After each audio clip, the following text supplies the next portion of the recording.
Good morning, ladies and gentlemen. A very warm welcome to all of you to day 2 of the Distribution Utility Meet 2025. May I request you to please join us in the room and be seated. We're going to be starting shortly. And we will begin with this very important session on grid integration of distributed renewable energy. I invite you to please be seated. Thank you very much. So, ladies and gentlemen, may I invite you to please take seats. This is an announcement also for everyone who's outside the pre-function area and eminent delegates seated in the room. May I request you to just ring up or text your colleagues so that they can also join us. And with that, I'd like to thank our platinum exhibitors, Bentech India Limited, Appleton Engineers Limited, Taurus Powertronics, the Tata Power Company Limited, Maharashtra State Electricity Distribution Limited, Power Foundation of India and India Smart Grid Forum. And we've got our gold exhibitors and they have some fabulous displays of cutting edge technologies. I request you to please visit them. Our gold exhibitors are Genus Power, Phoenix Contact India Private Limited, Broderson Systems Private Limited, Tech Uncorked, Probus Smart Things Private Limited, Nspar Energy Solutions Private Limited, EDX Wireless, Apar Industries Limited, Stelmec Limited, Eton, Radius Synergies Private Limited, Allied Engineering Works Limited, Kimball, RMC India, Maharashtra Energy Development Agency, Trust Group, HPL Electric and Power Limited, Tesla Transformers India Limited, Secure Meters, Madhav Engineers Private Limited, NCC Limited, SM Systems, Success Engineers, Adani Electricity Mumbai Limited, CRI Pumps Private Limited, and Unity Energy Private Limited. And of course, a big thank you to our host utilities, Maharashtra State Electricity Distribution Company Limited, Tata Power Company Limited, and co-host utilities, BSES Rajdhani Power Limited, BSES Yamuna Power Limited, NPCL Noida Power Company Limited, and Adani Electricity, our knowledge partner, Power Foundation of India, all our thematic session partners, Impressa.ai, Nspar Energy Solutions, and Power Foundation of India, as well as All India Discoms Association. And may I also thank the Energy Department of the Government of Maharashtra, the Ministry of Power, Government of India, Niti Aayog, the Central Electricity Authority, and once again, All India Discoms Association for partnering with this initiative. And ladies and gentlemen, in just 2 minutes, we should be good to start. May I invite you all to please be seated. Gentlemen, we had a wonderful day yesterday from the inaugural session graced by our honorable ministers, our senior dignitaries, to the deep dive plenaries and the technical sessions that followed. The discussions have been nothing short of transformative, and we witnessed a very rich exchange of ideas on policy innovation, regulatory frameworks, smart metering, digitalization, and emerging technologies like AI, ML, VR, AR, and robotics, all of which are shaping the future of India's power distribution landscape. So the insights shared yesterday reaffirmed the truth that India's energy transition is not just about adding megawatts, but about creating smarter, more inclusive and technology-driven systems that truly empower consumers. So we step into day 2 with a great momentum, and we begin now with session 5 on grid integration of distributed renewable energy. And as we open this session, ladies and gentlemen, I'd just like to say that the grid is getting smarter and also a little more complicated. As solar panels sparkle on rooftops and farms hum with renewable power, electricity is no longer just flowing from the grid, but often to it. So I welcome you to the age of distributed renewable energy, where every home, pump, and panel can be a mini power plant. In this session, we're going to decode how DISCOMs can keep this energetic orchestra in harmony, balancing sunshine, storage, and stability, all while making India's grid not just green, but brilliantly intelligent. So what a wonderful session to start with, ladies and gentlemen. Let me take the privilege of inviting our chair and moderator for this session, Shri Ravi Seethapathy, Chairman Biosirus Incorporated and ISGF Working Group Chair. Let's welcome him with a huge round of applause, ladies and gentlemen. Welcome, sir.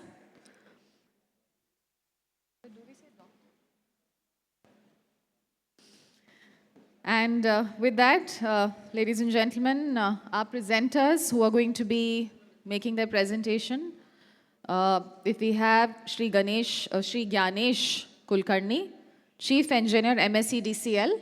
May I invite you to please take your seat on the dais. Let's welcome him with a huge round of applause. Shri Dnyanesh Kulkarni, ladies and gentlemen. Welcome, sir. May I invite Shri Dhananjay Aundhekar, Executive Director, SP Projects, MSEDCL. He's also going to be making a presentation on solar irrigation pumps. Welcome, sir. And then I invite our speakers, our eminent panelists, Shri Satyendra R. Pandey, Member GERC. Shri Satyendra Pandey, Member GERC, going to be joining us in a bit. May I invite Shri Musharraf Farooqi, CMD TGS PDCL.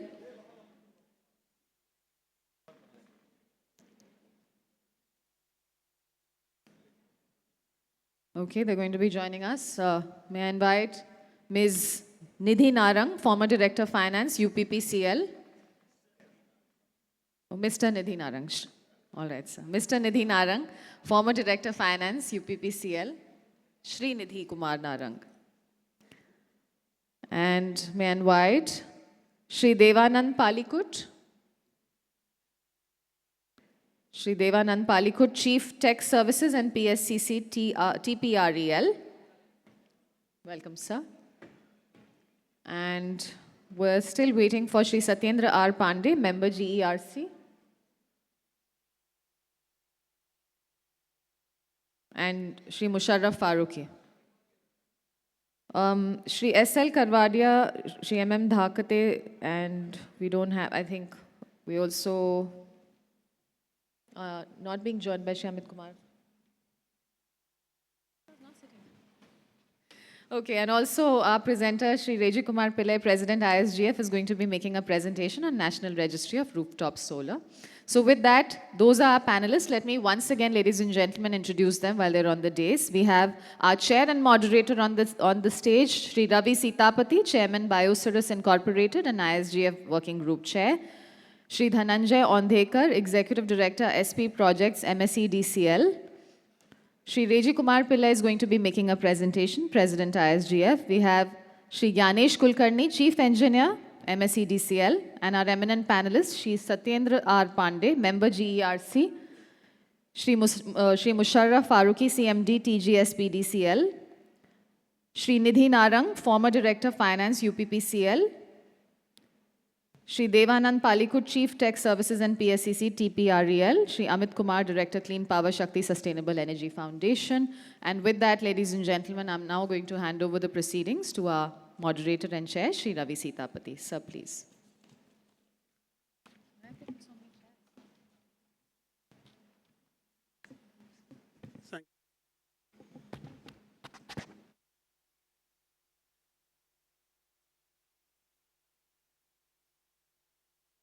Yeah, hello, good morning.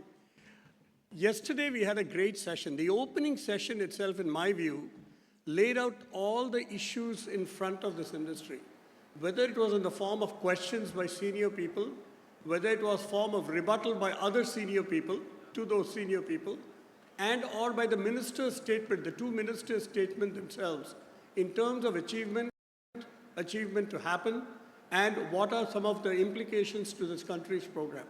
I think it was a wonderful session yesterday. So today we will have a chance to do a little bit of deep dive into how those are being achieved, what are the implications towards its success, and how are we going to have a larger issue to be managed across the country. Maharashtra has taken the lead, but surely the rest of the country has to follow up also. So I think it's going to be something that is very interesting. The only caveat I have to all the speakers is, because it's such an interesting subject, is to please keep your timeline. This being day 2, people have flights to catch in this evening. So we have to land our plane on time so that they can take off on their planes. I have, by way of remarks, just 4 observations from yesterday. And I park it as thoughts. There was a study done, actually VJTI did this study, Professor Kazi is not here. But it was very surprising that as we move towards 52% solar during the day and as the thermal power plants back off, the inertia of the system falls from 4.3 to 1.2. Anything below 3, by the way, is relatively unstable. We call it dynamically unstable. In other words, it's stable as long as it operates, and then it becomes dynamically unstable should there be a larger perturbation. Number two, we saw the two 7,000 megawatt swings that the grid controller managed last year from Rajasthan when the cloud came over it.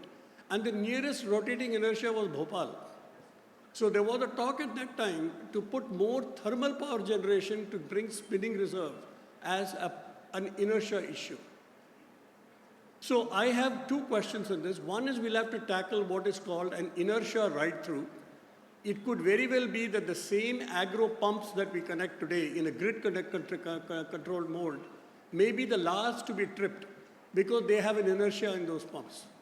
So it is just the opposite. You see how things change as we get progress towards something else. And we need to now rethink.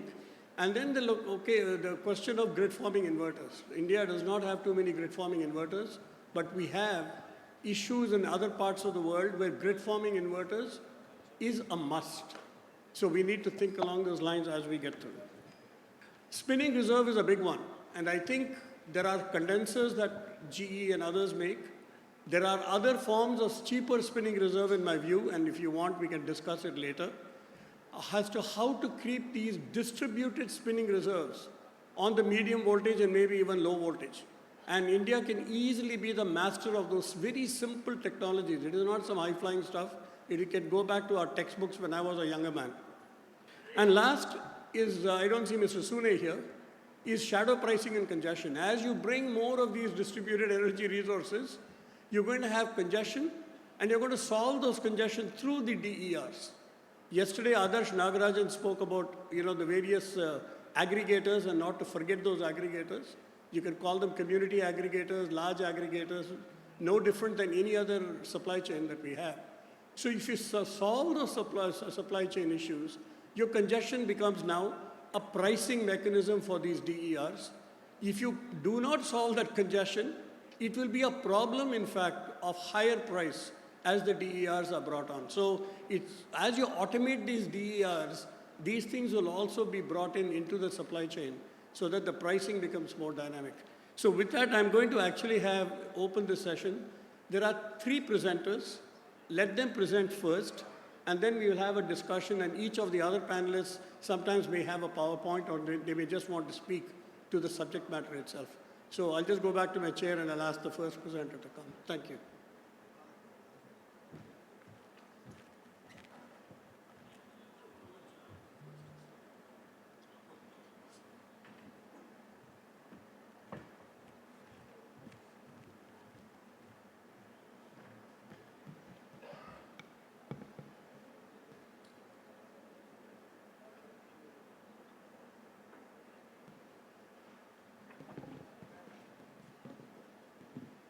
A very good morning to all.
Good morning to all. I think today is the Guru Nanak Jayanti. Though today is holiday, but the audience is, I think, is very beautiful as compared to the holiday. So, Being the today's day is the solarization day, so I will start the topic of DC off-grid solar pump, a contribution to MSDCL's operational parameters as well as economic viability.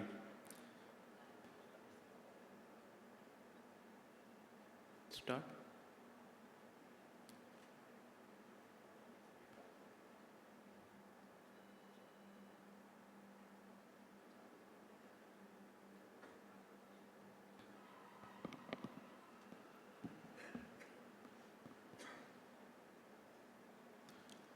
So today we'll be discussing on the DC off-grid solar pump, Maharashtra study case. Next. Sorry. So this is the basic structure of DC off-grid pump, where you can see the basic components of the DC off-grid pump is a solar panel, which we can call as solar module. Second is the pump controller. And third one is the pump. So basic raw material is the only sun. So this is the solar pump. In Maharashtra, we are implementing the solar pump project in two ways. One is the PM Kusum, the component B, as well as MTS KPY, Magel Tyala Saur Krishi Yojana, Pump Yojana. So in Marathi, Magel Tyala means whenever demand is there, anyone can apply, anyone can get the solar pump. So this is the theme of our project. So basically Kusum, the financial structure is, though the target is 2.75 lakh for MSDCL, being the SI of MSDCL, another SI is the MEDA. So MEDA has given near about 2.50, as well as Maharashtra MSDCL has given the target of 2.75. The farmer share is 10% for general category, and for SC and ST it is 5%. Subsidy, Government of India is giving 30% on each pump, and the balance quantum is being given by Government of Maharashtra as well as TOSE component. TOSE means tax on sale of energy, which consumer is paying to MSDCL, and where it goes to, again, Government of Maharashtra. Second scheme is Magel Tyala Saur Krishi Pump. Basically, it is a Government of Maharashtra scheme. Target is 5 lakh solar pump is 5 years. So we have already achieved the progress of 2 lakhs out of this 5 lakhs. Though the target is given of 5 years, but we'll complete it within 1.5 years only. So by March 26, we'll be completing 5 lakhs. So it is a very proud moment for Maharashtra as well as MSDCL is concerned. In this case also, farmer share is 10% for general, subsidy is 30% by Government of Maharashtra in this case. In previous case, it is from Government of India. And again, the balance 60% is we are taking from the loan from AIIB, Asian Infrastructure Investment Bank. So we have already succeeded in the loan approval process of 13,000 crores from the AIB to this MSDCL. So as far as the progress is concerned, the all new connections, applications, and vendor selections are done through online process. It is a fully automatic process. Under Kusumbi, we have 2.29 lakhs already applications received, and we have made the progress of 2.25 up till now. In case of MTS KPY, we have the applications of 4.72, out of which 4.50 are the payment done, beneficiary payment done. Vendor selection is 3.12, JSR means joint survey report approved. It is a 2.74 and the progress is 1.59. As far as process is concerned, just brief, we have given the payment of beneficiary contribution, the scrutiny of application by SDO, our subdivisional MSDCL officer. If application approved, then vendor selection by farmer. This is a very unique process in this case. Every farmer has right to select the vendor. So right now we have 60 vendors in Maharashtra which is doing the work of this solar pump.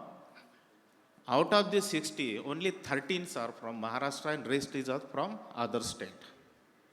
So after this vendor selection, the joint survey is to be made by the lineman as well as vendors representative, then GSR approval by our circle office. Superintending engineer is the authority to approve the work order, and then pump installation process start.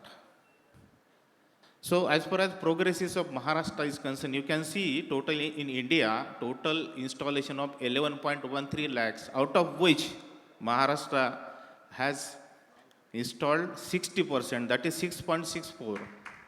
And the rest of the India is completed or installed to 4.49, it's a 40%. If we consider the right side, last 1 year, Maharashtra MSEDCL has installed 3 lakhs pump. The record break achievement of Mahavitaran. 3 lakhs in only 12 months. So our history is 1 lakh per year. So we have achieved last 1 year 3 lakhs pumps of off-grid solar pump. So on this base, we have applied for the GWR, that is Guinness Book of World Record. We have completed all the process of GWR, and we have already started the progress from 27th October to 25th November. That is within a 30 days, we have to install 35,000 pumps. So today's progress is 10,000 plus pumps we have already installed within 8 days. So definitely we can achieve this progress by 25th of November. And the award ceremony will be conducted on 3rd December. Whether it is to be conducted in London or in Maharashtra, that is to be decided by our CMD, Lokesh Chandra sir. Actually, this daring or this achievement is only because of our ACS madam, Abha Shukla madam, and our CMD, Lokesh Chandra sir. On the leadership guidance of both, we have proceeded for this process. This process is very complicated. We can just brief you it's a 5-layer process. First is the vendor has to certify, yes, I have installed the pump. He has to give RMS data, that is report monitoring system. It is a SIM-based technology. We have to give lat long, we have to give all the photographs, we have completed the solar pump. Again, we have installed 15 people's MSEDCL team at our Prakashgarh for validation of each and every pump, photographs and RMS data. As per the GWR, Guinness Book of World Records mandate conditions, 2 solar industry we have already given appointment. Both are the MTech qualified engineers. And the auditor from Maharashtra is Savitribai Phule University, the Center of Energy Studies. We are already given order for consultation. This university is the coordination between the GWR adjudicator. He is based in London. He is watching every day's progress from there, and our Pune University representative is coordinating with him. So these are some photographs which we have shared to London. Here you can see that in bottom, the lat long and the RMS data, date of installations, location, all you can see there. Because the photographs and the one video is compulsion as far as the GWR is concerned. They want the water output last. It's a result-based performance validation.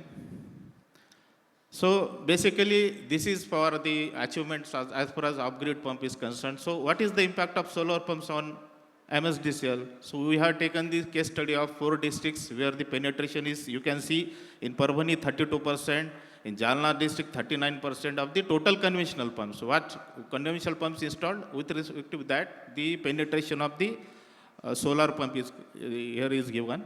So you can see the bead is the 26% and Akol is very less, 17% only. So total conventional pumps in Maharashtra is 47.95 lakhs. Solar pump installed till date is 6.64. Target for solar pump is further 15 lakhs. So 15 plus 6 will be the 22 lakhs. So it will be a 46% the total conventional. This is the scenario you will get after 2 years. So imagine the conventional pump and the solar pump. The ratio is the 46%. So this is the case study where you can see the impact of solar pumps on MSEDCL operational parameters, where we have taken the 10 feeders sample, where you can see that the total input is reduced after installing these DC off-grid pumps in the vicinity of conventional pumps feeder. So you can see the Parbhani 10 feeders input goes down to 23%. Jalna again it is 12%. Bid it is 27%. And Akola it is up by 7% because penetration of solar is less in that district. So you can see the clearly impact of the penetration of solar pump. Transformer failure, its operational parameters again, transformer failure goes down 2% in Parbhani. Jalna it is 37%, in Bid 59%. But in Akola, transformer failure is risen by the 17%. So it's the impact of solar pump. You can see the total number of interruption because previously the farmers get the electricity by hooking only. So if we give the solar pump, DC off-grid, the hooking is almost reduced.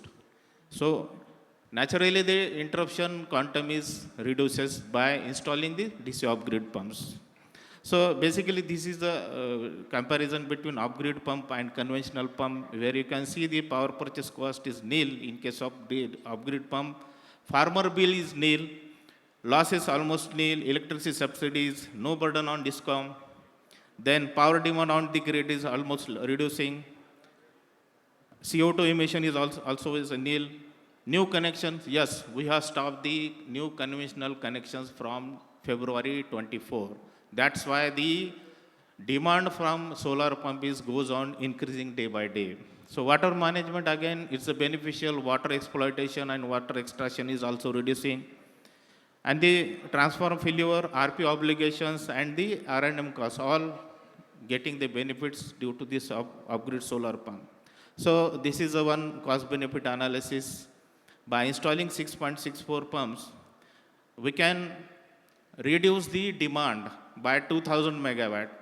The MSEDCL peak demand goes to up to 29,000 megawatt, out of which we are installing 16,000 megawatt by grid connected feeder solarization. And the quantum of this off-grid solar pump we have achieved till now is 2,000 megawatt demand we can reduce.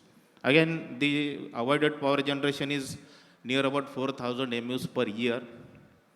The power purchase cost is we can save up to 2,000 crores. Again, subsidy is a major quantum as far as tariff rationalization is concerned.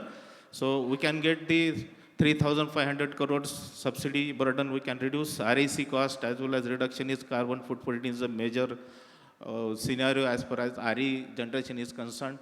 So this is about my presentation of grid DC solar pump. Thanks. Thank you.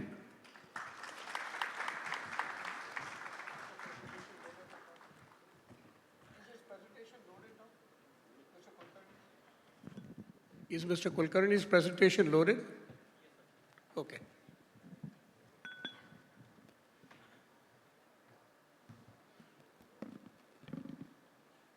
Good morning to all. I am representing MSEDCL and I will going to present on distributed solar integration. We all know that central government has fixed a very ambitious target of 500 gigawatt RE capacity addition by 2030, and out of 500 gigawatt, around 300 gigawatt is expected from solar. Again, for considering the DISCOMs, a renewable consumption obligation has been fixed on all DISCOMs, whereby distributed RE component is 1.5% to 4.5% up to 2030.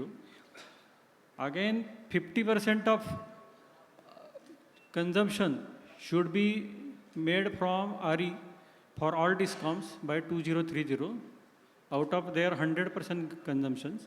So accordingly, MSEDCL has contracted sufficient renewable energy capacity to meet the RCO obligations as well as the 50% RE capacity addition.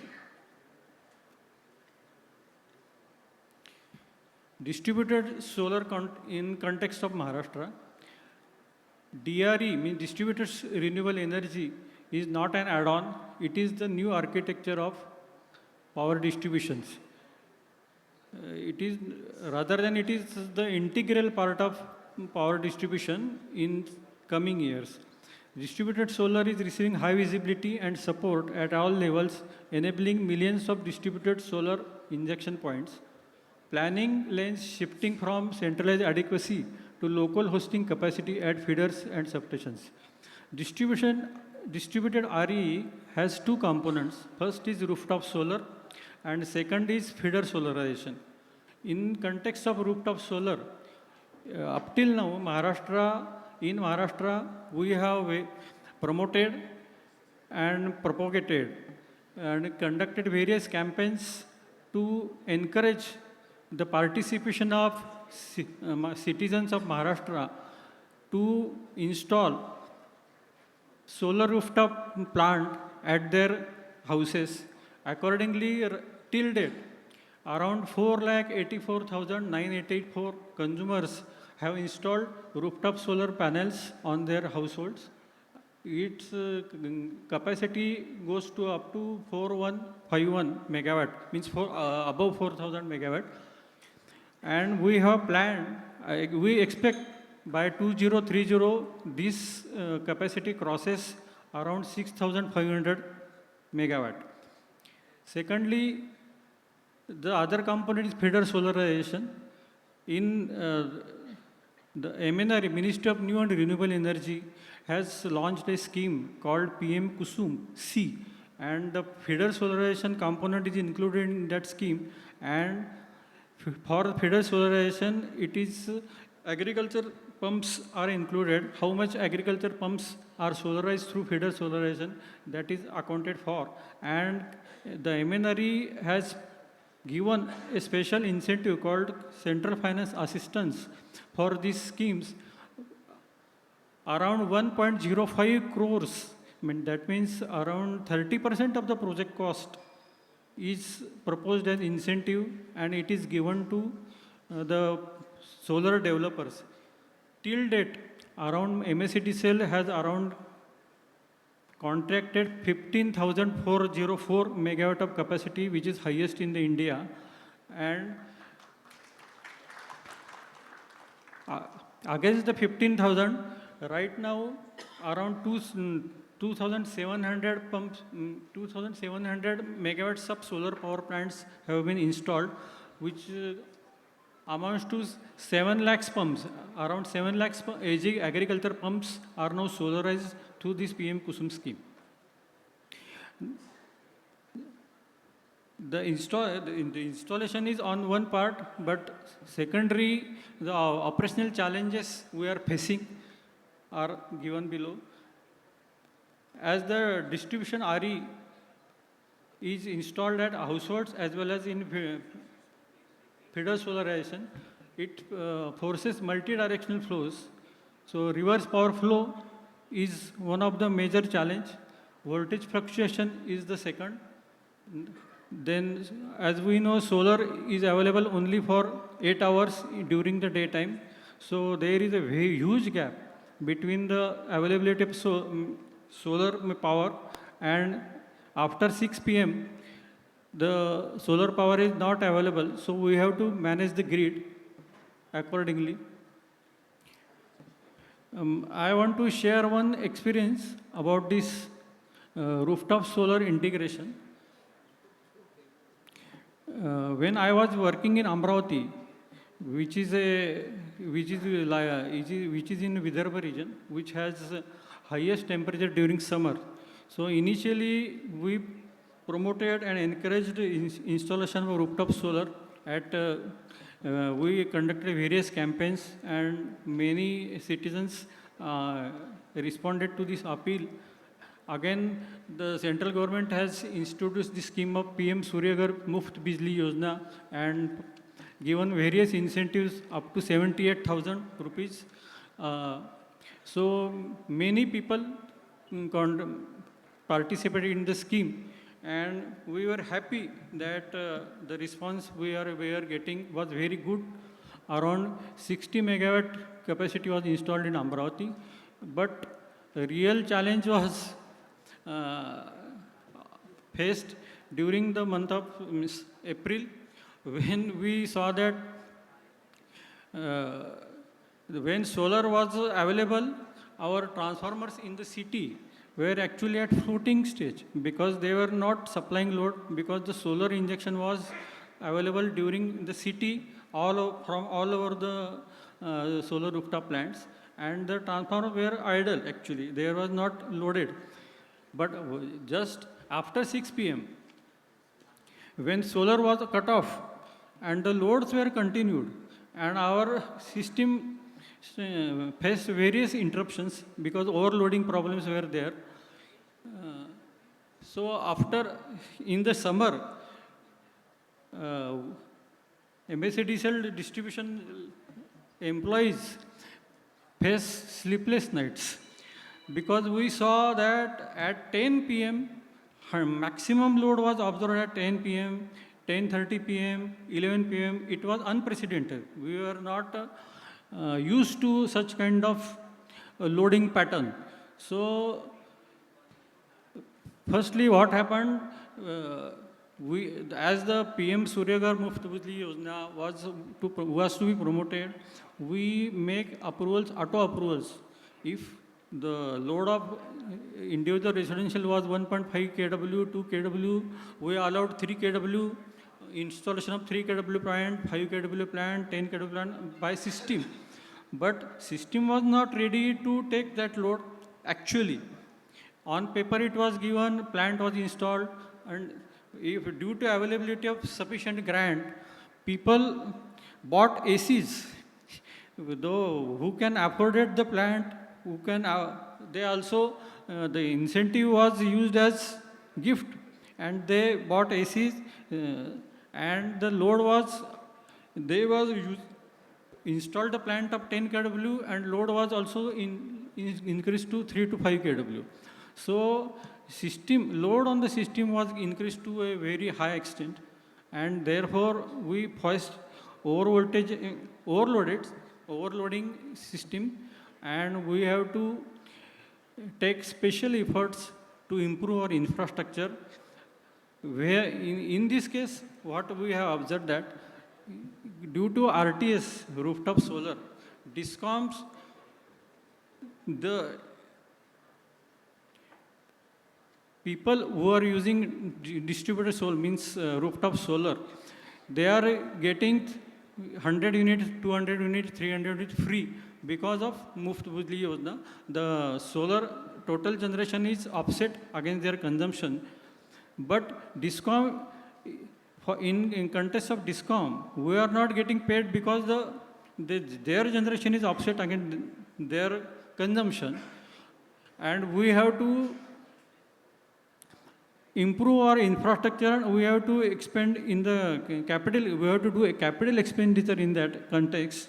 So we request the regulatory and say to introduce grid connection charges, because for 25 years down the line from installation of solar power plants, no revenue will be generated till the solar power plant is available. So the grid connecting charges are required for solar DISCOMs, so to take care of the infrastructure and the continuity of the power supply.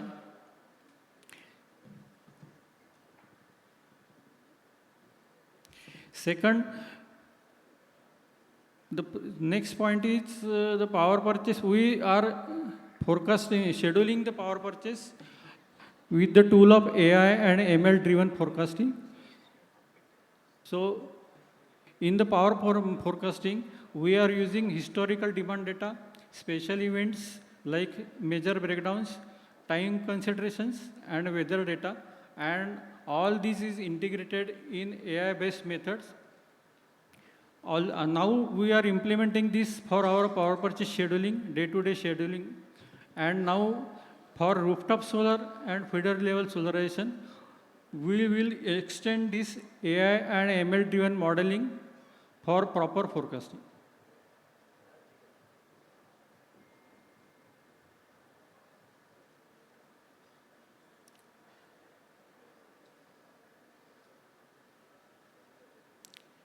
At present, for feeder level solarization, we have installed solar power plants which are connected to around 500 substations of MSEDCL. So, proper forecasting and load management is necessary. So, we have installed a control room at corporate level office, and all the inputs of all the 500 substations, around 3,000 substations are catering the AG load. So we are connecting all the data from all these substations to a common control room at our corporate office, and we are monitoring this. So real-time monitoring and situational awareness of remote substations, we are incorporated that. For strategic planning, we are using that data. All substation equipments are mapped in the control room. We are monitoring the transformers, feeders, energy accounting of feeders, CTs, PTs, then transformer temperatures, winding temperatures, oil temperatures, so that the health of all the substation equipments is being monitored, so that proactive action can be taken to continuation of supply and to stability of the grid.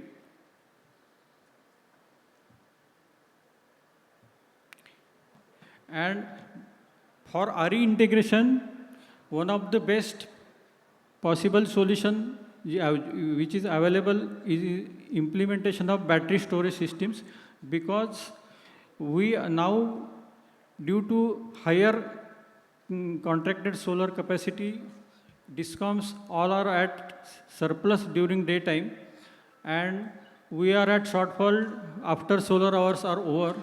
So battery storage system provides a best solution for RE integration, so that the surplus solar power can be used to store the energy during the daytime, and we can use this cheap power during the discharge of the battery during peak hours. So we have proceeded with this option.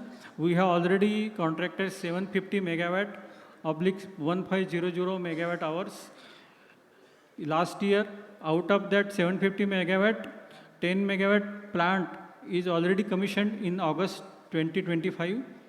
And now we have again floated a tender for 2000 megawatt oblique 4000 megawatt hours under the Ministry of Power scheme of PSDF, and the tender is under process, and we believe that this around 3000 megawatt capacity of battery storage system will help proper RE integration, and we can give the benefit of solar can be provided to public at large with this scheme.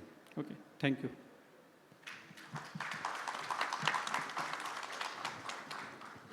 Thank you, Mr. Kulkarni. Mr. Reji, do you want to come in as next?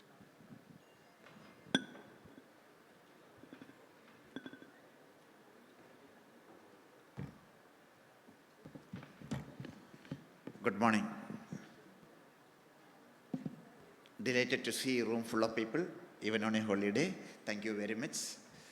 And I'll make a brief presentation about a registry of solar rooftop, which we have prepared and being handed over to Central Electricity Authority. The context is that when we started this initiative last year in January, there are about 1.5 million solar rooftops, aggregating about 12 gigawatt of total capacity. This 12 gigawatt every day generates something around 40 to 50 gigawatt hour of electricity that is not being considered in the day-to-day scheduling and dispatching operations, because system operators do not know where are they connected to the grid. Everybody know it is there, but they don't know where it is, so they don't consider it into the daily scheduling and dispatching operation. It happens even today. Now we have about, I guess, 2.5 million connections across the country, and it is close to 16 or 17 gigawatt, but not being considered. So there are many registries exist regarding the rooftops. DISCOMs have some registries. MNRE has some registry which says how much subsidy has been given, who is the prosumer, what is his bank account number, all those details are there, but which part of the grid it is connected, which pole, which distribution transformer, which substation, that data is missing. So that is how we embarked on preparing this registry, which will actually depict which segment of the grid the rooftop is getting connected. So we'll miss many of this. So actually, we do many of our job, whatever we presented yesterday, today, these are all through some grant from some foundations which we work with. So Shakti Sustainable Energy Foundation had given us a grant for doing this registry, and since the grant amount was less, we couldn't attempt to do for the entire country. We have selected 2 distribution companies. One is PGVCL Gujarat, which at that point in time had almost 30% of the total solar rooftops in the country.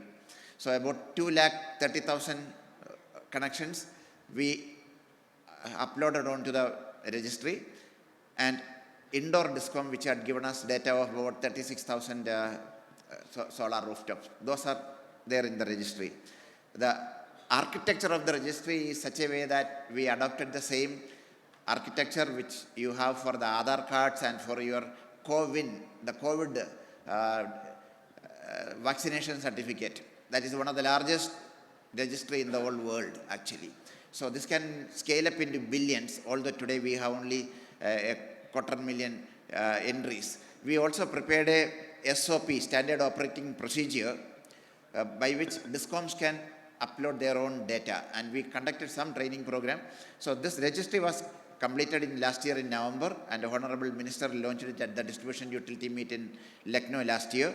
So as I said, about 230,000 rooftop connections of PGVCL and about 36 rooftop connections details of Indoor Discom are there in the registry.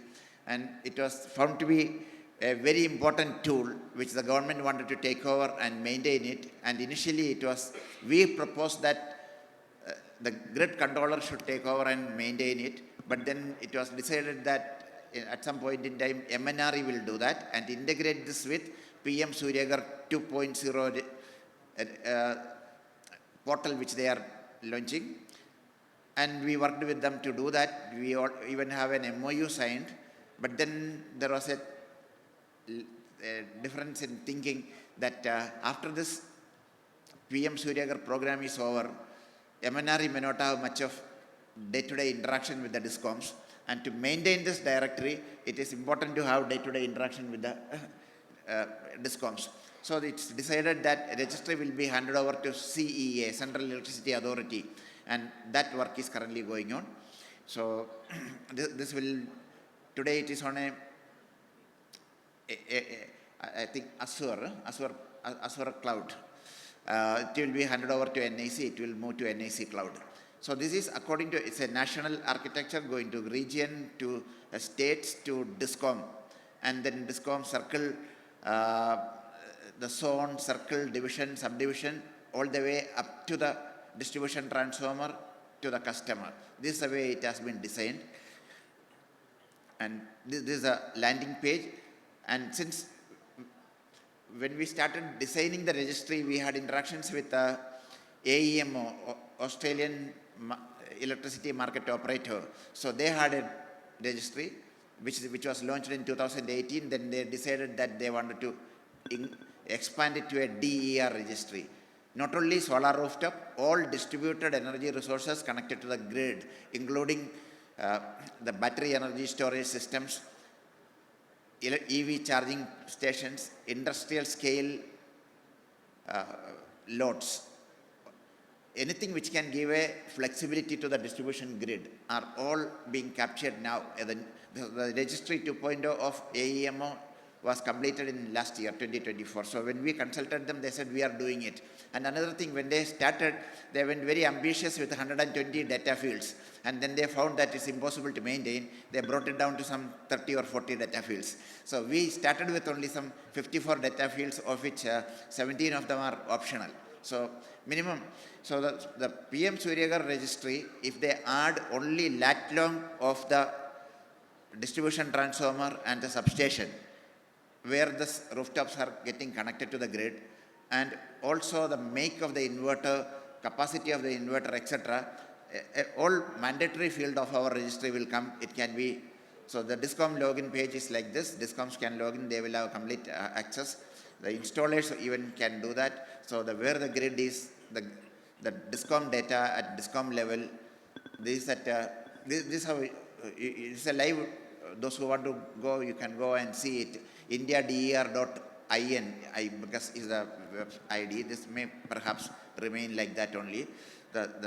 Which substation it is connected, which feeder it is connected, and what is the total capacity of the feeder, what is the total transformation capacity of the transformers connected to the feeder, and you come to the DT level, and what is the total capacity of the DT, and what is the connected load, how many prosumers, and what is the total PV capacity added, what is the percentage in terms of penetration.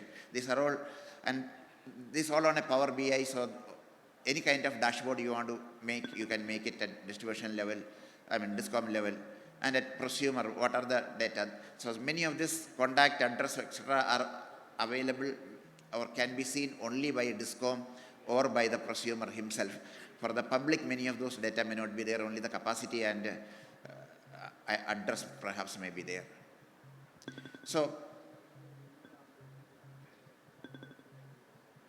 there are many analytics dashboards in this. Whichever way you want to do it, you can do it. And this is, as I said, being handed over to CEA, and it will be integrated with the PM Suryagar 2.0 portal. And by adding some 7 or 8 extra data fields to what they are currently collecting, and between installation of a solar rooftop in a customer's house and it is getting finally commissioned by the DISCOM, several times DISCOM officials visit, inspect, and capturing that additional data of which distribution transformer, which pole, which substation is very simple. With minimum effort, they can capture that additional data field, and with which all future connections can flow directly from their portal into this registry, which will be a living registry. And these are the data fields. So another thing along with which we are doing is we've been working with BIS for adoption of smart inverter standards. IEEE 1547 2018 version of the distribution transformer, which has the capability for remotely monitoring and controlling the rooftop connections, or the inverter can be remotely monitored and controlled, and it has some reactive power compensation capabilities. So several countries where the rooftop was proliferated, they have seen managing it is very difficult, as you heard from the previous presentation, the voltage variations, huge voltage variations which is happening. And while, as I mentioned, while working with Rajkot DISCOM, where about 230,000 rooftop connections we have uploaded on the registry, we have come across a phenomena. By 12 o'clock, 1 o'clock, many of the feeders, even in Rajkot city, there are about 24 feeders where almost every house has a rooftop solar, and by 12 o'clock to 1 o'clock, the voltage shoot up more than 10% and the inverters start tripping. So till it is reconnected, the solar generation is wasted. And this is exactly going to happen with most of the PM Suryagar places. where the connections are there. Nobody at home, no electricity consumption. The entire power is flowing back to the LT line, from there to the 11 kV line, and from there to the 33 kV line. This is happening. In case of Gujarat, there is no 33, so from 11 kV it goes to the 66 kV bus. And many of the substations have industrial feeders, so they are able to manage at the 66 kV bus. But otherwise, it will further go to the Transco grid. So this is a major problem. So this, with smart inverters, places like Western Australia,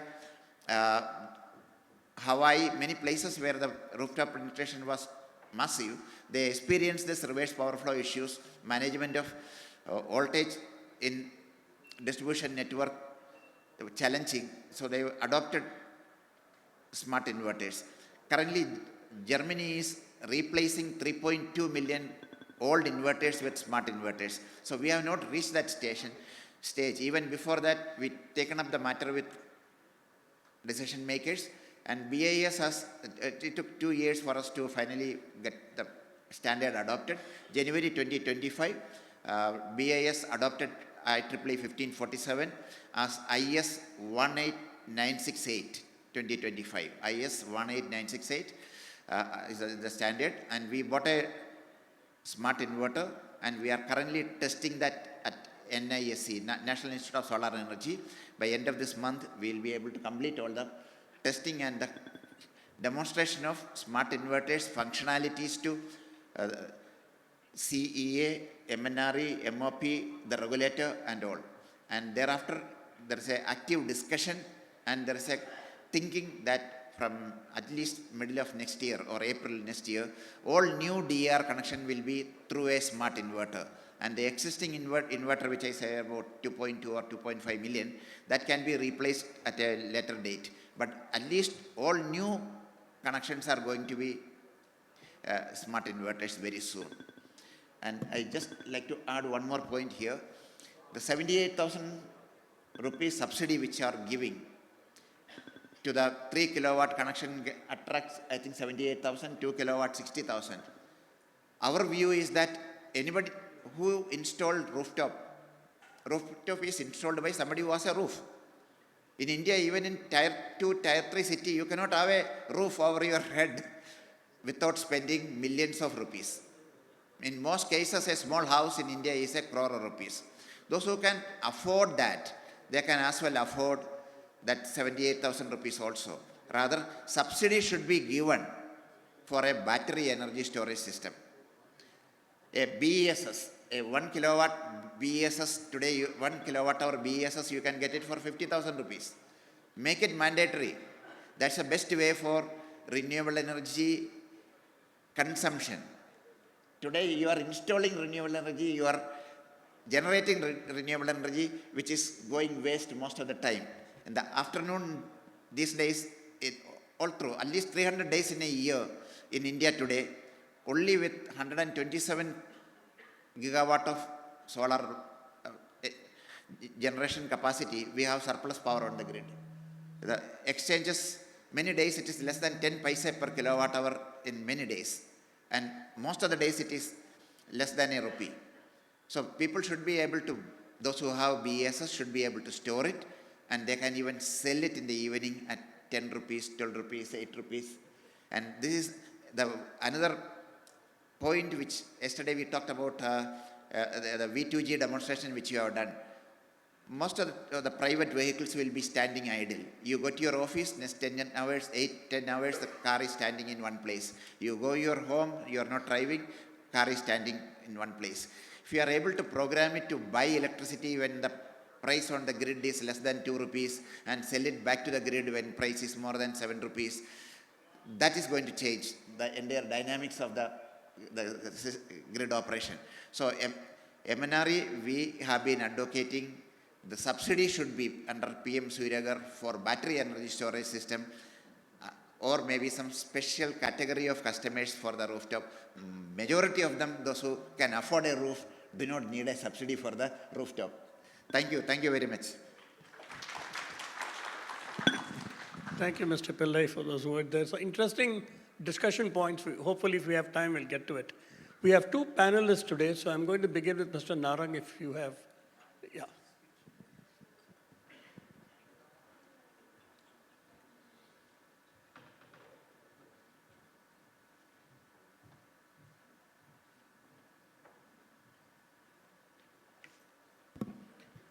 Good morning, everybody. Respected Chair. So, I'm not the techie in this panel, right? But having said that, I've spent a fair amount of time in the industry, so I understand a few things. But I would be speaking more on the financial and commercial aspects of this entire grid integration program that we are talking about. A very valid point has been raised by Reji that people who can afford a rooftop probably don't need subsidies. Now, my bigger challenge there is the net metering. When you are propagating rooftop coupled with net metering, you're really burdening the discoms. I think the current ceiling is 10 kilowatt for net metering in the domestic category. Some discoms are allowing any amount of rooftop solar. I think Delhi has no ceiling right now, probably because they believe that there are not sufficient rooftops to install bigger systems. But anecdotally, I have come across cases. No, so UP has got only, the ceiling is only up to sanctioned load. You can't go beyond your sanctioned load.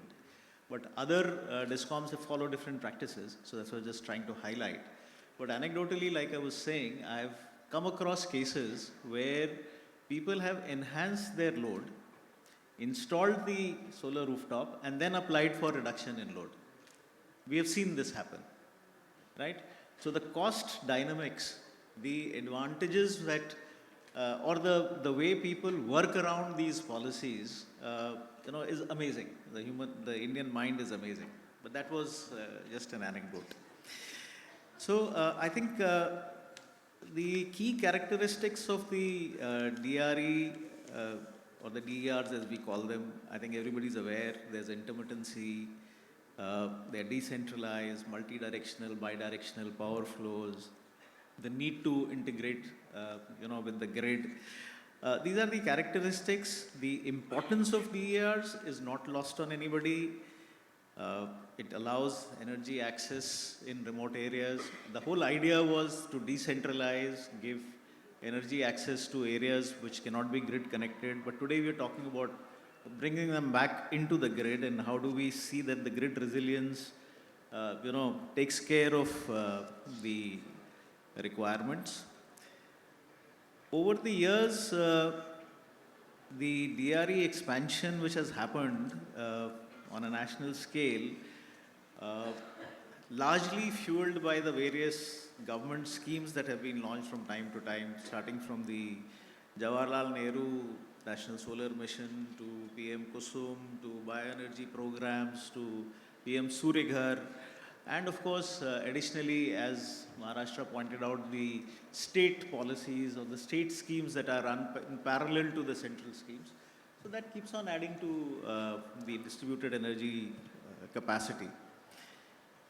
So while in the beginning, I'm talking about 2011-12 onwards when this really caught on, initially the source was biomass, as I understand, and then it went on to off-grid. And then while solar rooftop was a late starter somewhere around 2016, 17, 17, 18 probably, but it has outpaced all other forms of distributed energy sources. And that's where Reji's point again, I won't reiterate it enough. And my personal view that the net metering should also be phased out in a time-bound manner, because people who can afford these rooftop solars, they don't need that support, right? And that's where I am. Now, when we look at some of the challenges which the distributed energy sources pose, I think the technical ones have all been spoken about. Intermittency is what one of them, the chair spoke about in the opening remarks about inertia, about spinning reserves, and added to that the need to regulate frequency in the grid, the protection coordination that needs to be done, grid congestion that needs to be taken care of. I'm seeing a huge amount of capex that needs to be invested into the system. right? And the question is, in fact, I don't have an answer for this. The question is, do we need to integrate these distributed resources into the grid? And if yes, who's going to bear the cost? The consumer, see, ultimately the cost will get, the regulators will have to socialize the cost. The cost will again go back to the consumers, but it will not go back to the consumer who's causing that capex to be cost. That's the point that I'm trying to make. Now, a case in point is, a lot of discussion has been happening on the cost recovery from, a slightly digression I'm taking. Cost recovery from, let's say, data centers. Now, data centers are power guzzlers, and they have to be, special infra has to be created, especially in terms of transmission and connectivity. Should that be loaded only to that consumer, or should that again be socialized? So, you know, there are a lot of vexed issues that need to be addressed, tackled from the policy perspective. I think the regulator's role is cut out in this. And the point of spinning reserves, once again, somebody has to pay for the spinning reserve. That's capacity which is on call, right? And if you keep capacity on call, the fixed cost plus the variable cost for the spinning reserve has to be borne by somebody. So are we in a price sensitive regime that we are from the consumer perspective? Are we ready to take on this kind of a cost by integrating these or creating these technical solutions to cause the grid integration? That's a question that I would want somebody to answer. I don't have an answer to that. I mean, why I'm saying this is because for the last 5 years running, now we are at the end of 6th year, UP has not seen a tariff hike. Now that's unbelievable. It's the same flow of electrons. You compare the tariff in Maharashtra, you compare the tariff in UP, compare the tariff in Bihar for the same flow of electrons. It's amazing. Of course, every state has got its own consumer profile, has got its own, it's a concurrent subject. State policies impact a lot of stuff, right, including tariff fixation. But in a price sensitive regime where it is more politically driven than on commercial principles, can we afford to further load the consumers with the cost of this kind of integration? That's the question I'm asking. And I'll request somebody to comment on that. Now, I believe that no real estimation has been done so far of what will be the cost of integration of DRE. There's a lot of estimation done on what is the cost that is, what is the quantum of funds that is required to reach the, the ambitious target of 500 gigawatt of, renewable energy sources by 2030. So that number is available. But I don't think any calculation has been done that once, and a significant part of it, while it remains ground mounted and grid connected, there will be a substantial contribution from DRE as well. But no calculation has been done as to what kind of cost needs to be incurred at both the distribution and the transmission level to overcome the challenges that are being posed by this. Right? So since the quantum has not been so far computed, what will be the impact on the consumers is still unknown. So we are looking at things in pieces, but the whole big picture is not being taken care of. So I believe that while we should talk about, the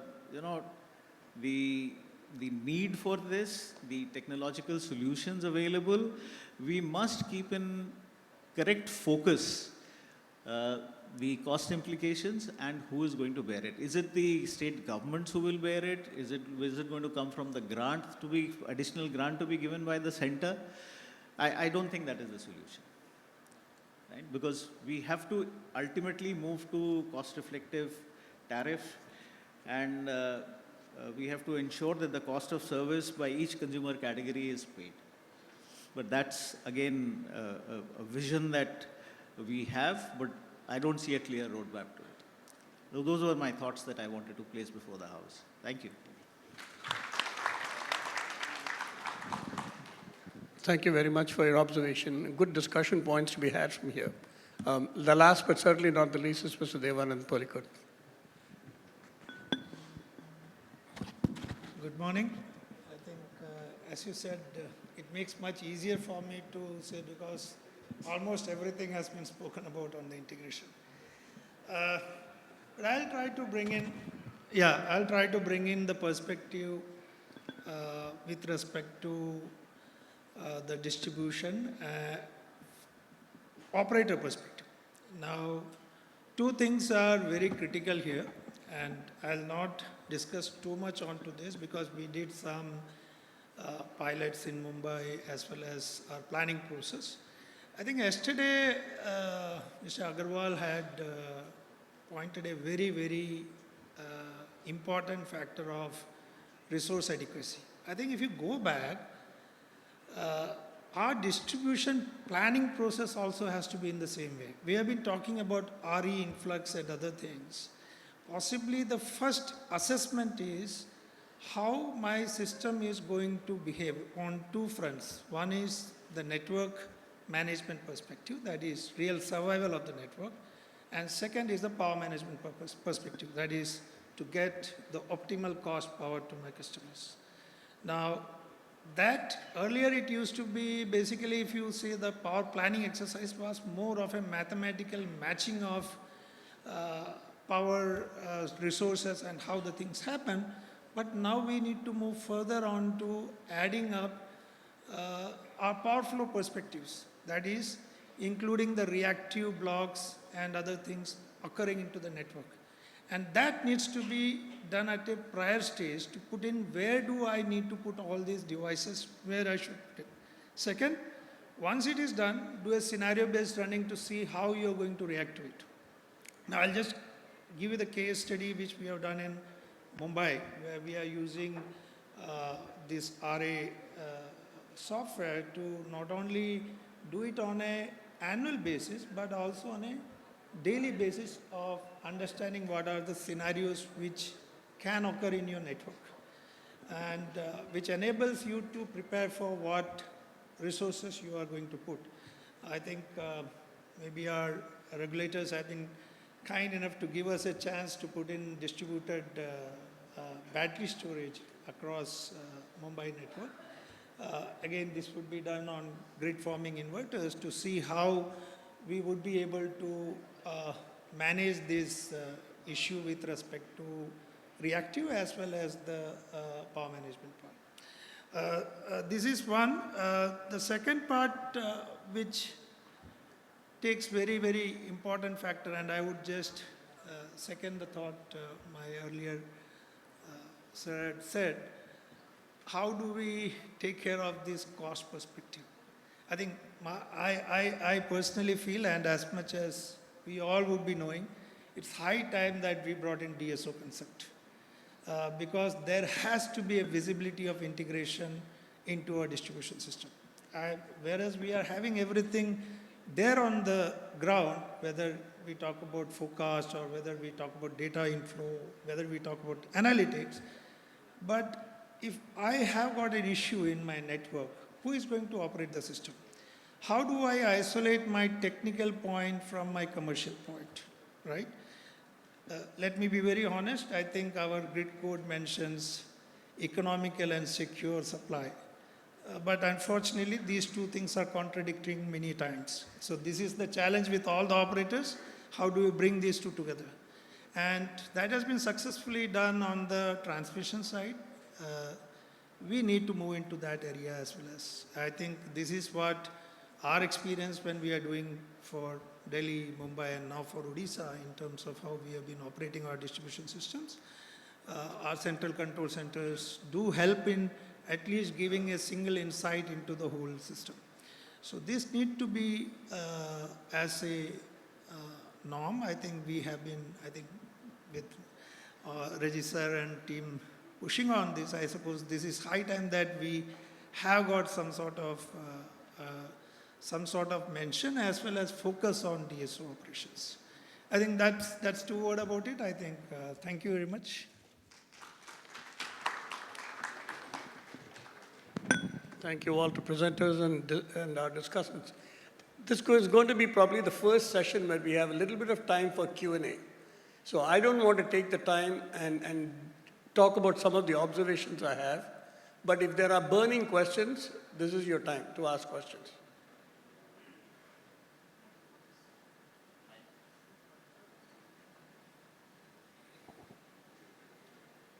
Very quiet audience here.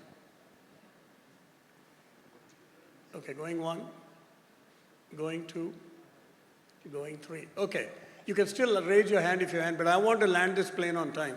So I've told Reji that. So several observations and more of suggestions and discussions. Very interesting spread of topics came today. The complexities of what we thought in the earlier days would be transmission is now actually 10 times more in distribution. And that has been highlighted both on the finance side, the policy side, as well as the technical side. If you underestimate this, you have only a crisis coming into your hands 5 to 10 years from now. So I have 3 or 4 observations. One is with respect to your presentations, Mr. Kulkarni and Mr. Aundhekar. The DC industry repairing of machines is actually a challenge in many developed countries and developing countries. AC is very easily fixable. DC motors are generally considered to be very high cost or not easily fixable in the rural side.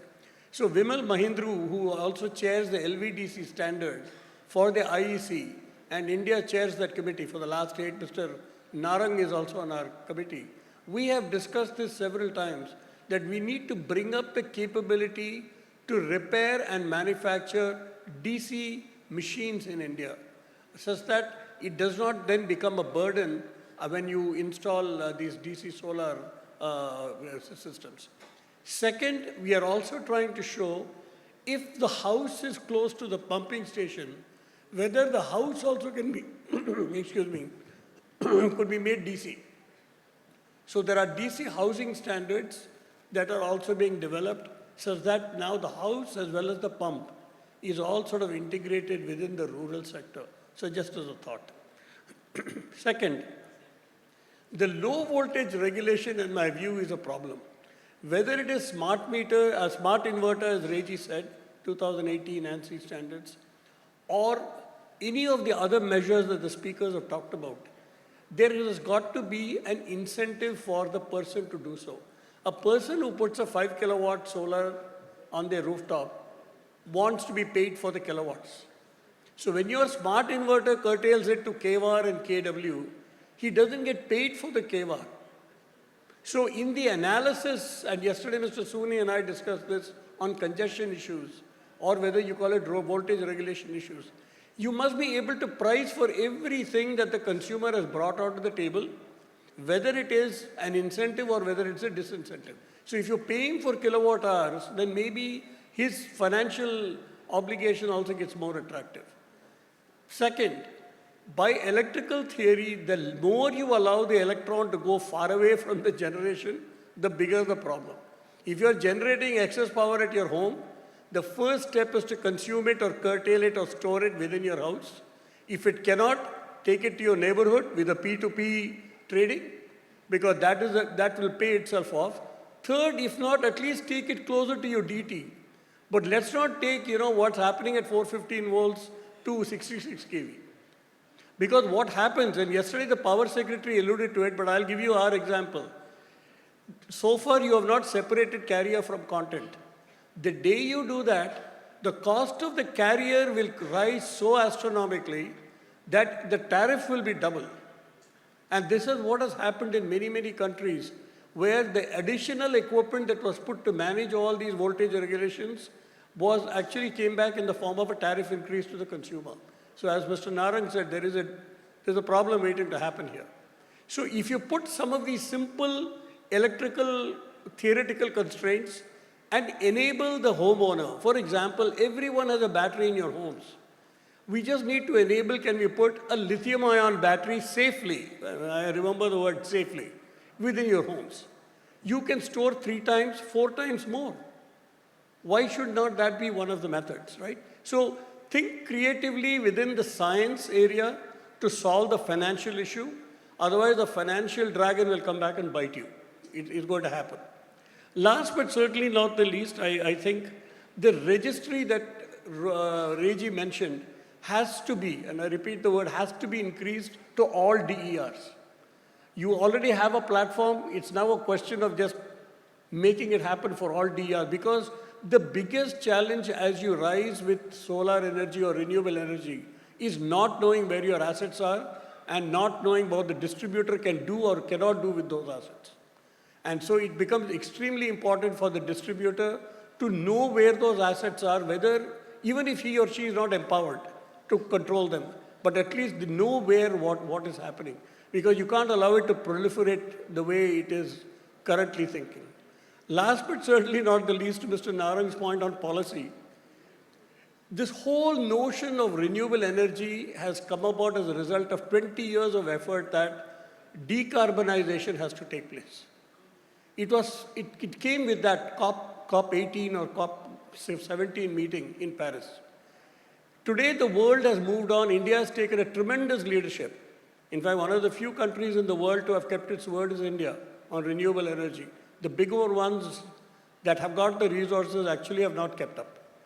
So as we now move in, what yesterday I was hoping to hear from the Power Secretary was, given the tariff issues, given the hardships that may or may not come as a result of some of these impact, and given where COP 30 is landed in Brazil, in 2 weeks from now you will know whether COP 30 is still holding true or completely gone. If that happens, where will India now fall back in terms of its policies with respect to decarbonization, with respect to actually achieving some of its 2030, 2060 targets, which was outlined as a policy? So some thoughts to be had, some concrete steps to be taken, and some, I think, at the local distribution level, there has to be some initiation towards keeping the electrical theory whole. You cannot violate it the way we think it can be done on the streets. Transportation, you can get away with it maybe, but with the electrical theory, you cannot get away with it. It'll create a big problem. So with that, I will close. There are two questions. I see Mr. Sune is there, and I'm sorry, I don't know your name, sir. Yeah. So why don't you give a mic there?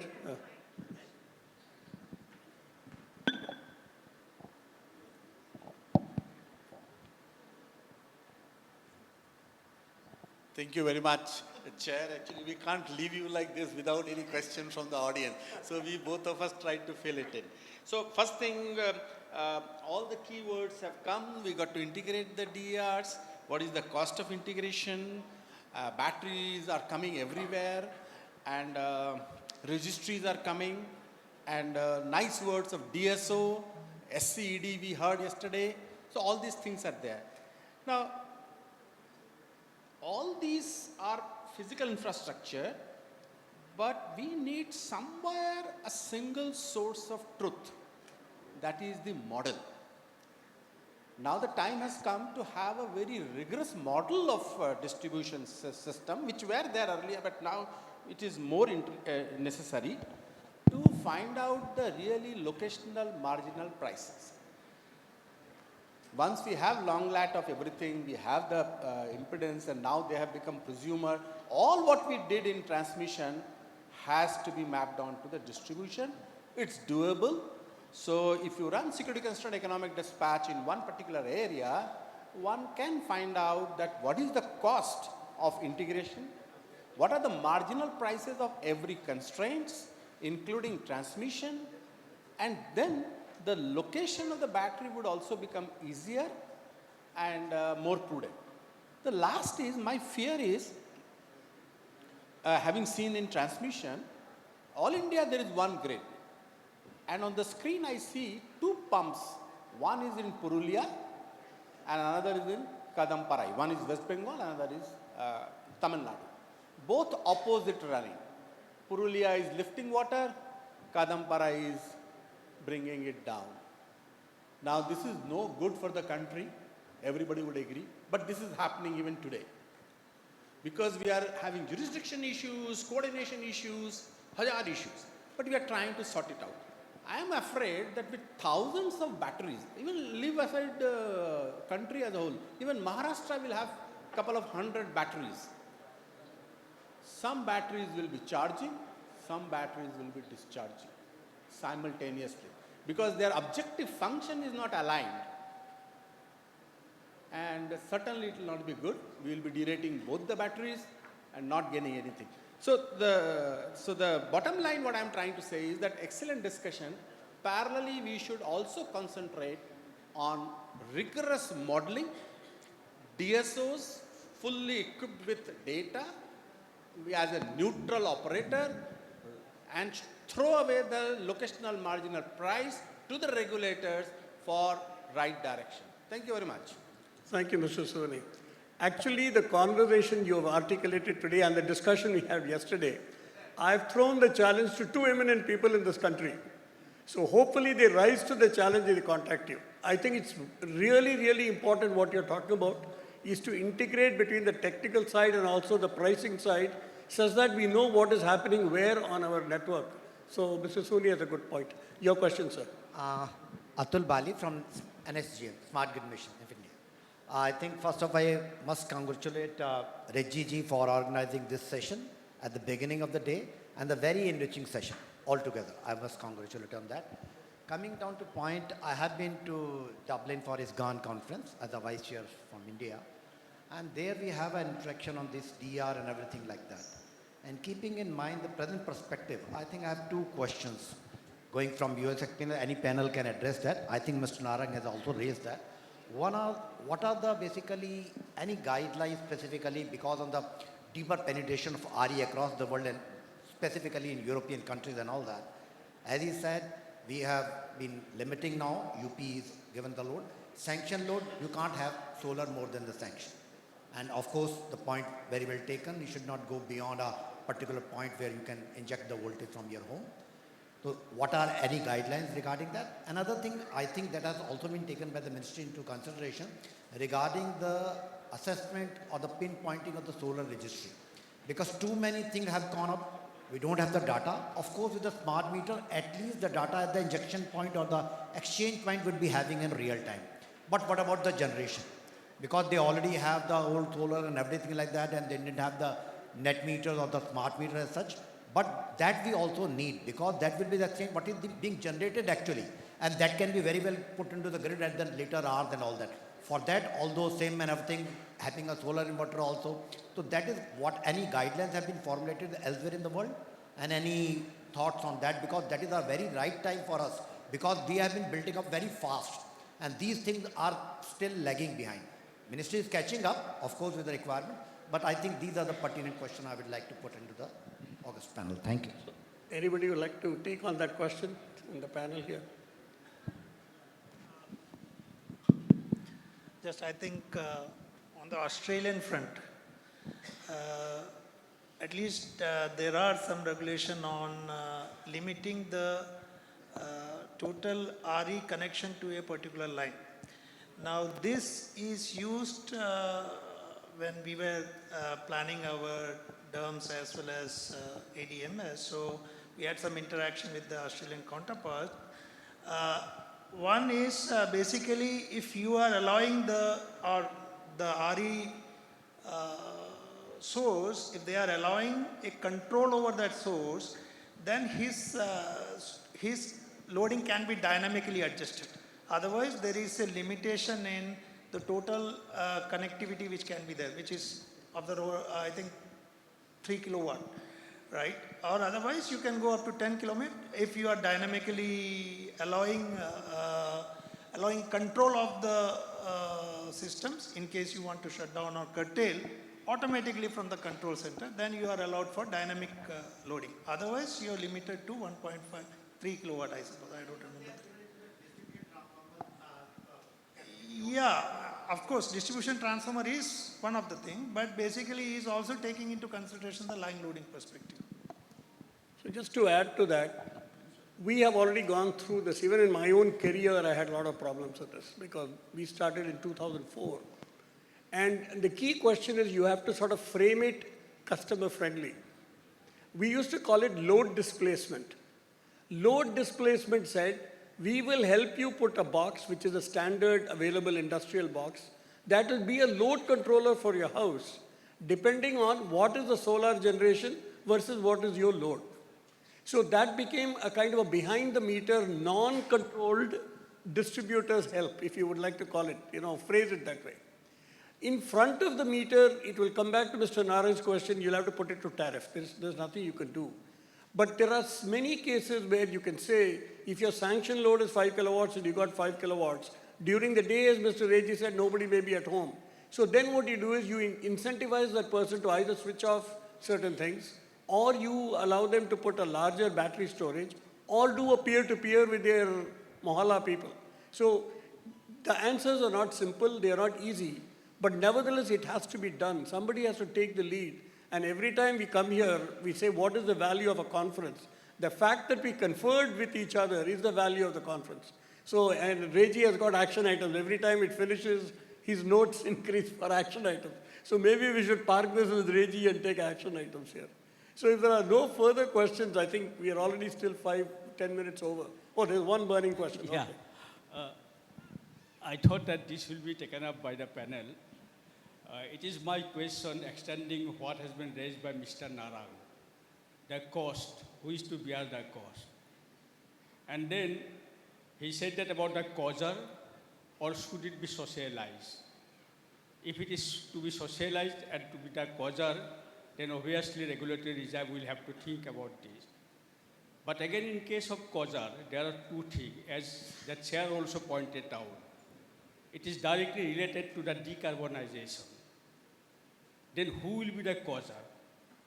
The person who is installing the rooftop, or the policy that is coming out of decarbonization? I would like to request the panel to throw some light on this point. Question is open to anyone to respond. Okay. I'll take that on because I've gone through this also in my career. The notion of decarbonization came up because there was a credit given to people who decarbonized. But what happened in the end was the utility or the government that actually did some of the socializing work kept the carbon credits and passed on everything net of the carbon credits to be banked separately. That has not helped the consumer also so far, okay? The second is we socialized a part of our smart grid because we went to time of use at the same time. We are the only jurisdiction that went to time of use, and therefore we lowered the cost of smart meter program because this was a platform change that we did. This was back in 2007, 2008. So there are several ways to do that even ahead in a planning stage. But if you have not planned for it and then you come later on, now the same regulation bites you. It forces you to say who should pay for what. And therefore you can't socialize that easily unless there are certain changes done to the Electricity Act. So something for you to think about as we move it. So we were fortunate that we were having a regulator who allowed for that socialization. Now, the code is very, very clear. Whoever is seeking the power for their purpose has to pay. That has not changed, and that code will probably never change till I die. But the key question is, how do you interpret that code to whose value it is that you're giving that power connection to? And that is where the problem comes for the regulator because we're not even able to articulate it relatively well. So it will be an issue always, it's not going to go away.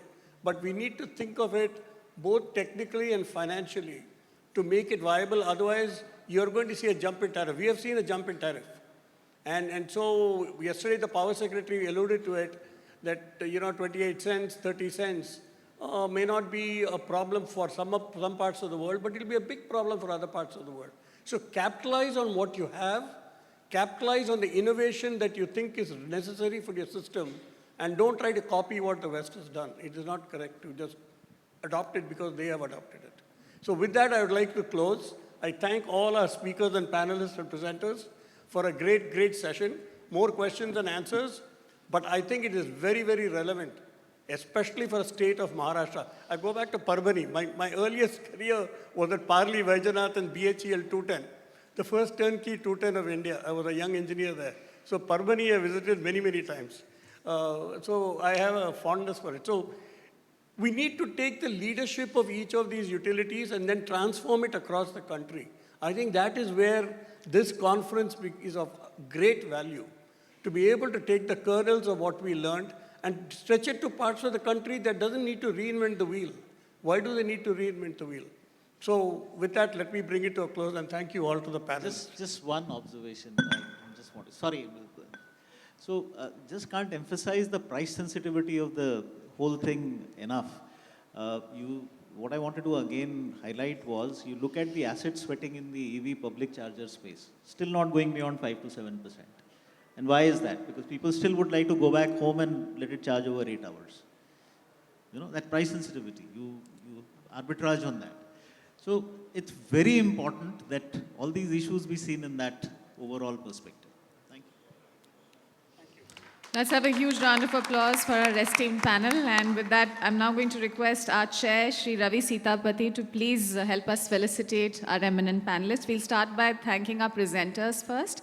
So, Shri Dnyanesh Kulkarni, Chief Engineer with MSEDCL. No, I'm afraid with the, yes, MSEDCL. So I'm going to bring on stage the memento for Shri Dnyanesh Kulkarni, please. Let's have a huge round of applause, ladies and gentlemen, for Shri Dnyanesh Kulkarni, the Chief Engineer, MSEDCL. Thank you, sir. And now we shall thank Shri Dhananjay Aundhekar, Executive Director, SP Projects, also MSEDCL. Let's have a huge round of applause, please. And now our eminent panelists, sir, Shri Nidhi Narang, former Director, Finance, UPPCL. And let's have a huge round of applause for Shri Nidhi Narang. Thank you, sir. And thank you, ladies and gentlemen, for the applause.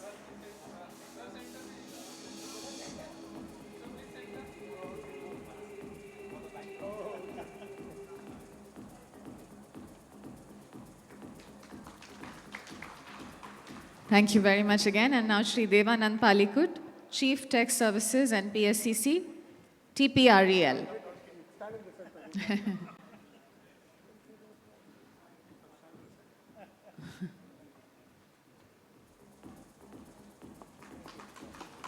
Let's have a huge round of applause for Shri Devanand Palikut, ladies and gentlemen. And may I invite Shri Reji Kumar Pillai to please join us on stage and help us thank our chair and moderator, Shri Ravi Seethapathy.